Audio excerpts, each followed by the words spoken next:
ఆయతుల్ ఖోమ్నీ. ఎవరి ఆయతుల్ ఖోమ్నీ? Israel America ఇద్దరు కలిసి పోరాడి యుద్ధం చేసి ఆయతుల్ ఖోమ్నీని మర్డర్ చేశారు.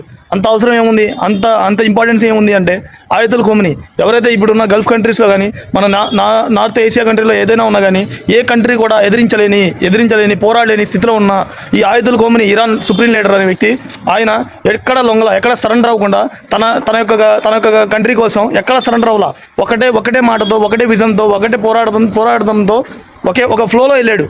8 కంట్రీస్ మీద ఒకేసారి మిసైల్ వేయడం, సౌదీ అరేబియా మీద కూడా ఇప్పుడు ప్రజెంట్ ఒక్కళ్ళు కూడా ఇలా ఒక మిసైల్ కూడా సౌదీ అరేబియాలో దగ్గర నుంచి ఖత్తర్, ఇలా 8 కంట్రీల మీద వేయడం ఒకేసారిగా, ఇది చాలా ధైర్యమైన పని అనుకోవచ్చు. అలాగే ఇప్పుడు ఈయన చనిపోవడానికి కారణం ఏంటో మీకు అందరికీ తెలుసు. ఇప్పుడంతా వైరల్ అవుతున్న టాపిక్ ఇది.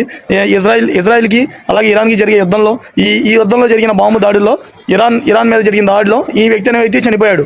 బట్ నాకు కొంతమంది అడిగారు, అరే ఇరాన్లో వ్యక్తి చనిపోయాడు, ఏమైంది అసలు ఏంటని అడుగుతున్నారు. అసలు ఎందుకు అడుగుతున్నారంటే, కొంతమంది ఇండియాలో హ్యాపీగా ఉన్నారు, కొంతమంది ఏమో బాధపడుతున్నారు. ఇరాన్లో బాధపడుతున్నారంటే ఒక విషయం మాట్లాడొచ్చు. ఇరాన్లో ఉన్న గవర్నమెంట్కి వ్యతిరేకంగా కొంత బ్యాచ్ ఉంటుంది, ఏ గవర్నమెంట్ కన్నా వ్యతిరేకంగా ఆ బ్యాచ్ అనేది హ్యాపీగా సెలబ్రేట్ చేసుకుంటున్నారు. బట్ మన ఇండియాలో ఎందుకు వచ్చింది ఈ టాపిక్ అంటే, ఇండియాలో కొంతమంది ముస్లిమ్స్ ఆయన ప్రొటెస్ట్ చేయడం మొదలెట్టారు. ఆయన్ని చంపడం, మర్డర్ చేయడం తప్పని. అది ఎందుకంటే వాళ్ళ మత గురువు, ముస్లిమ్స్ షియా అనే వర్గం వాళ్ళు, వాళ్ళందరూ వాళ్ళ మత గురువుగా భావిస్తారు. కాబట్టి వాళ్ళ మత గురువు కాబట్టి చనిపోవడంతో వాళ్ళకున్న బాధని వ్యక్తిగతంగా బయటికి తీసుకొచ్చి వాళ్ళు సోషల్ వేగా ప్రొటెక్ట్ అని చేశారు. ఇది తప్పని చెప్పి. అలాగే కొంతమంది ఎవరైతే దీన్ని ప్రశ్నిస్తున్నారు, ఏమని చంపడం కరెక్టే అంటున్నారు. ఇంకో విషయం, ఇప్పుడు ఆయన చంపడం కరెక్టా లేదా కరెక్టా రాంగా అనే విషయం పక్కన పెడదాం. ఇండియాకి మనకి ఇరాన్తో ఎటువంటి ప్రాబ్లం లేదు. మనకి ఇరాన్కి మంచి రిలేషన్ ఉంది. ఈ విషయాన్ని అందరూ గుర్తుపెట్టుకోండి. ఎందుకంటానంటే ఇరాన్ అనే ప్రభుత్వం మనకి చాలా హెల్ప్ చేసింది.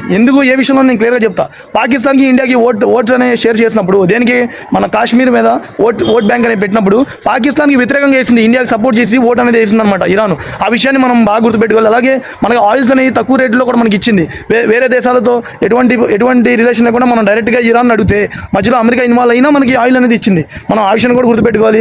గతంలో మనకి ఇండియాకి ఇరాన్కి మంచి రిలేషన్ ఉంది.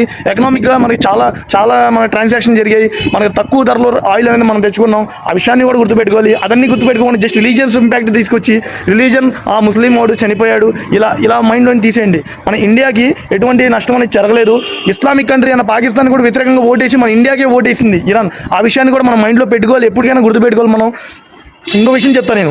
మనకి ఇప్పుడు ఇరాన్ గవర్నమెంట్ నుంచి మనకి ఎటువంటి తప్పులు కానీ మన మీద ఒక మెసేజ్ ఇవ్వడం కానీ ఏం జరగలేదు. అప్పుడు యుద్ధం జరిగేటప్పుడు కూడా ఇండియా నుంచి వెళ్ళిన స్టూడెంట్స్ కోసం సపరేట్గా మనకి జెట్ అనేది షెడ్యూల్ చేసి మనకి అన్ని క్లోజ్ చేసి, బట్ మన ఇండియాకి మాత్రం సపరేట్గా ఓపెన్ చేసి పంపించేసింది మన స్టూడెంట్స్కి. మనం ఆ విషయాన్ని కూడా గుర్తుపెట్టుకోవాలి. ఇంకో విషయం అదేంటంటే, మనకి ఇరాన్